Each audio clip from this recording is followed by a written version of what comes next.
we're going to be working on layout for our final project. Now, last week we looked at the CSS box model, so we understand how it's important to make sure that your content, your padding, and your borders and your margin all work together with the box sizing property. There are a variety of different ways that you can lay out your pages, but the most important one, and the one that we're going to be focusing on, is the flex box model. So with that in mind, let's take a look at working with the flex box model as part of our final project. So you can see there are different ways to create multi-column layouts, and we talked about this in the class recording, but for this instructional video as part of preparation for your final project, I'm going to focus exclusively with the Flexbox model and the requirements for the final project. So I'm going to scroll down until I get to this area here, which talks about the Flex display. Now, I've got this opened in a new tab in my browser, so I'm going to jump directly to that. And you can see there are a couple of things that are important to keep in mind. I've got a page that is using HTML5 semantically correct tags. That's part of the requirements for your final project as well. You can see I've got a body tag. Now, when you're inside of CodePen, you don't have the opening doc type, you don't have the head tag and the content within that. It starts with the body tag. Of course, you'll have all of that opening content on your pages for the final project. Since we're looking at this example here, I'm starting with what the viewer would see, which is the body tag, and then we have the header, which is going to be the very first portion of the page, and that really describes what the page is. That's where you're going to see your branding elements like a logo. And then, very importantly, you're using the main tag. Now, the main tag is not something that we focused on with the HTML5 standards in prior weeks, but that is an important tag, and it is a required tag for the final project. It serves similarly to how the div tag, when it was given an ID of container, would work. So it really holds the content for the main area of your page. Inside of there, you see I have an article, followed by another article, and followed by an aside. And then I have a section which has some additional content. Now, whether you use articles, sections, and asides, and the combination of doing so is something for prior classes that we've discussed. Usually, main is going to contain all of the main content of the page, and you're going to have sections maybe with articles inside of those sections. An aside is usually going to be part of an article or of a section, but you'll just review those tags from prior lessons.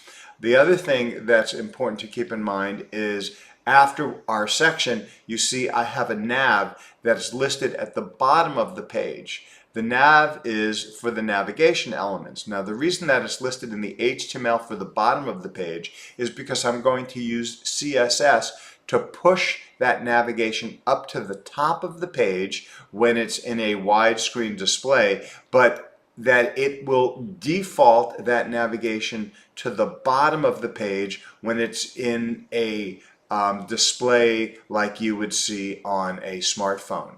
And the reason for that is when someone is on a smartphone, you want them to see the main theme of your website or web page, however it displays in their phone. You want them to be aware of that first, and then they can get to the links below. And also, as you can see, the links become row links. They're a series of rows, right? So that's going to be controlled by the CSS, and you'll see that in just a couple of minutes. At the very bottom, underneath that, we have the footer. And of course, the footer elements are going to be things like copyright, contact information, corporate information, that type of thing. So those are some of the required elements for your final project. And you'll see the specifics of the tags and the CSS that is required for the final project on the website. But let's continue and let's take a look at how this appears in the widescreen display. We have our header, and then we have a series of navigation links, and they show up in a horizontal method here. And then we have 3 columns here, and then we have below that in the section area we have 1 section, and that shows up as 2 columns because we're using a multi-column content flow method by using this column count property. Now we're going to examine all of that now in the CSS. Starting from the top, we see that we're using the asterisk to say we want everything on this page to be using the border box value for box sizing property. That means we include the padding and the border as part of the size of the box. So anything that we define that has a width is going to include the border and the padding, and that makes a lot more sense than any other method. Then we have the HTML, which is just generic stuff, some background colors, some font families. We set the margin for body to be 0, and then we have a multiple tag selector, which applies to all of these HTML5 semantically correct standard tags. Section, article, aside, footer, and header, we're putting a padding of 0.5 REM. Now REM is the preferred measurement rather than pixels because it's more appropriate for tablets, for devices that have a much higher resolution than what we see on the monitor. So we can see the padding is set to 0.5 REM, which is equal to about 8 pixels, I believe. Then we have the header and the footer. That's another multiple tag selector where we're setting the background color, the text alignment, and a border on the bottom. All of these are generic things, and you'll be changing all of them for your project. Where things get specifically interesting are here where we see the default navigation rules. And we see the nav element has the display property set to flex. Now this is important because this display property being set to flex is going to affect the children of the nav tag. The children of the nav tag are all of the links, in other words, the anchors, right? So we have this, this, this, this, and this. These are all children of the nav tag. So when we display the parent or the container of the nav tag for flex, then the children of that nav tag are automatically going to be able to flex according to the settings within the item itself. You'll also see we have the flex direction set to column, but it looks like the flex direction is set to row. The reason that is this set of values is really affecting the appearance of the page in this view, in small display view. And the reason that shows up first in the set of values is because later on we call out the values that affect the appearance of the page in the widescreen display. So these sets of values are all the default values, and they stay in effect until the page gets wider according to some settings down below. The settings down below only change according to the ones that are different than these. You'll see that in just a couple of minutes. So we have our background color, our padding, all that. Now here we see that each element here, each of our links, has flex set to auto. By setting flex to auto, no matter how many elements we put in this page, they're all going to fit in here seamlessly. So if I took this element and I copied it and I pasted it and I changed that to about, you'll see that fits seamlessly. So you don't have to do any math when you set the item of the parent element when the parent element is set to display flex. If we set the item to flex auto, then it will automatically fit in all of the elements that we need. Text align, background, all this stuff is just, up to my own design standard. We set the nav hover state so we can see when someone is hovering over the tag. Now let's take a look at this next section of our CSS, which is using what's called a media query. Now, a media query is something that we haven't studied yet, but you will be doing that soon.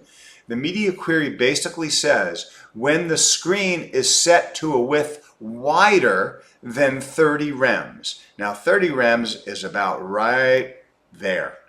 If it's set to anything wider than that, then the properties and values that we see below are going to be applying to this page. So this set of values here are going to supersede the values above only when the screen is wider than 30 rem. Okay, so we set the body to display as flex, the flex direction to column, the maximum width of the body content to 75 rem, and the margin to be auto. Now, here's where it gets pretty important in terms of how we create multiple columns. Main is the parent of article and aside. So let's just review that by looking at our HTML. Here's main right over here on line 6, I believe, and then we see article open and close, another article open and close, and an aside open and close. Oh, then we also have section, which is a child of main as well. So all of those elements are inside of main. We have to set the display property of the parent to flex. And we're setting flex wrap to wrap. That makes sure that all of the content flows the way we're seeing here. We have the box sizing set to border box. Since we already have that at the top of the screen, I'm going to take that out, and we see there's no changes. And then I've set some border bottom, etc. But the important part of this code in relationship to using Flexbox is that this is the parent of the containers, articles, aside, and section. We have to set the value of the parent to display flex, and to make sure that everything wraps, all of the items, all of the children wrap, we're setting flex wrap to wrap. Now here is what's causing the navigation and the header to be at the top of the page in a widescreen display. We're using the order property, which is related to flex, and we're setting the order property to be -1. By setting it to be -1, that's a value before the value 0, and the value 0 is at the top of the page. Well, the order of -1 is going to push these elements above that. So even though the navigation appears at the bottom of my HTML code, in widescreen display, it pushes it to the top of the display. We also set the flex direction to row for nav here. This doesn't affect the header because there's only the content that we're seeing here in the header, but it does affect these links because, as you recall early on, the flex direction up here for navigation was set to column right over here. Now we're changing the property of that in large screen display for nav to set it to flex direction row. And that's what's causing us to create this nice horizontal set of links. Then we're changing the navigation border at the top. That's just because I wanted it to give it a little border. And here's where we're determining the set of columns that we see inside of this main area. We're setting the flex value to be equal to 100% for all of the elements that are contained within that first portion of our main. So we can see here we have article, article, and aside, and then below that we have section. So let's just forget section for a moment. We have article set to 37.5%, so that's 75% for these two articles, and aside set to 25%. So we can create 3 columns very easily. Well, for your final project, not all of your pages are going to have 3 columns. As a matter of fact, some of them might only have 1 column. So if, for example, I took out this second article and this aside, then you'll see the first article right now shows up as 50%, and then this section shows up here. Well, instead, we just have to change the value of flex here to 100%, and we now have the first article showing up like that. Okay, so now you have to think to yourself, well, wait a second, do I have to change each of the pages when I am, how do I do that with a single style sheet? Well, the answer is, on pages that have a single column, what you do is you create a class. So I'll go down over here and I'll say, I'll call it single column, and I'll make the value of single column to be flex 100%. So now when I take this out, I'll do this in 2 steps. I'll take out this aside. I'll take out this article. Now all I have to do is go up to here. I'll say article class equal single column. Okay, so now we see this article showing up as 100%. Why this column count property section didn't divide the page up here, I think it just wasn't refreshing, but in any case, you can see that when you have single columns, you'll set the single column flex property to be 100%. If you want to have 2 columns, then you can set double columns, and you can set that as a class and apply it on an as-need basis. So we can say double columns, and we can set the flex to be 50%. So by doing that, when I have, let's see here, let's go back to here, put this down here. Okay, now we have that, and what I'm going to do here is I'm going to take this, I'm going to put it inside, because you can put an aside inside of an article. I'm going to put this aside inside of the article. I'm going to say this class equal double column. I'll copy that below. And we see both of these columns are now 50%. So you can see, and of course I might do something with this aside, like make it float instead of showing up down there. That's, certainly a good idea. But all those kinds of things are things that you're going to be finessing on your own. The main thing is to just start with this template for your final project, and then start learning how to incorporate as many elements of the flex containers and items as possible. The last thing I'll say about this is related to what we see down here for column count property. If you want to have multiple columns with a single element, what you can do is you can use what's called the column count property. So you can see right over here, I've created a descendant selector. When paragraph shows up as part of section, the column count is set to 2. So I can easily take content from a single paragraph and I can span it across multiple columns. And I'm also setting the column gap and this line in between by using the column rule. So you can see there are a variety of things that you can do with the code that I'm providing you, and then you have to create your pages according to that. Now let's take a look at the specific requirements for the final project. You're going to create for next class a project proposal, which is going to include a paragraph that describes the responsive multi-page 5-page minimum site you want to create for your final project. It should be something that you are interested in, something that you are passionate about, because the content of the site is going to be important.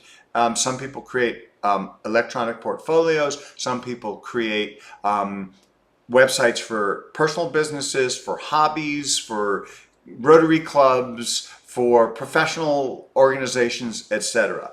But it's your thing to determine what your site's going to be about. You're going to then create a diagram of the pages contained in your site. You can use a drawing tool like draw.io to do that. And as you can see here, this is my website schema. That's my information architecture showing how the pages connect with each other. Then you're going to create a preliminary visualization of the content. So you can see what I've done here with this example is just created a collage based on a word cloud generation. So this is an example of what my presentation page looks like for my final project. You're not going to have a branding element at the top of your page, but you should have all of the layout that's appropriate for your site showing up like that. You can read this on your own here, but let me go specifically over what you'll need to do for the first week of this final project. Okay? You're going to create an HTML page using a multi-column layout approach based on the techniques that I've just been talking about. Your system has to include a header, a navigation system, then a summary, as I just explained, the information architecture and the visual that I just explained. I have links to both of those here, and a footer with your name. You're going to need to make sure that you include all of these HTML5 semantically correct elements: main, header, nav, section, article, aside, and footer. Your external cascading style sheet must contain the following tags: border clear, display properties preferably set to flex, the float property, margin, padding, position, and width. When it comes to float and clear, you're going to most likely use those tags in relationship to images, or as what I was just showing with the aside tag. Defining a width and a height for an element and putting it in a container and having that floating to the left side or to the right side, and then clearing that with the clear tag so content shows up below that. Okay, so this is, as I said, a screenshot of the example proposal page. Of course, you're going to want to make sure that your site validates both HTML and CSS, and that is pretty much everything you're going to need to do for your final project. Now, I'm going to show you my example page. I'm going to launch brackets. So now, as you can see, I'm in my final project example. I have my screen set to vertical split. I'm going to show in this pane, I'm going to show my index page, and in this pane, I'm going to show my style sheet. You can see my page is 6 pages. You are only required to have 5, but I'm just going to show you what this looks like. That's as far as you'll really need to go, is the first page. The important other thing to keep in mind is when you have your layout complete and you have your style sheet complete, then you want to take your index page and simply duplicate it for the number of pages that you have. Then you can start changing the number of columns and the content within each of those pages. So let's see how this page looks. And you can see I've got 6 pages. I haven't changed my color scheme yet, but my opening page has 3 columns for the proposal, the information architecture, and my preliminary visualization. That might be all I need, except I need to put my name down here, which is part of the requirement for the opening proposal. From there, I can start creating my other pages, and that information will be covered in future videos. But get started on your final project with the Flex box model as your primary way to lay out the content for that project. Thank you, and I hope this helps you create a great final project.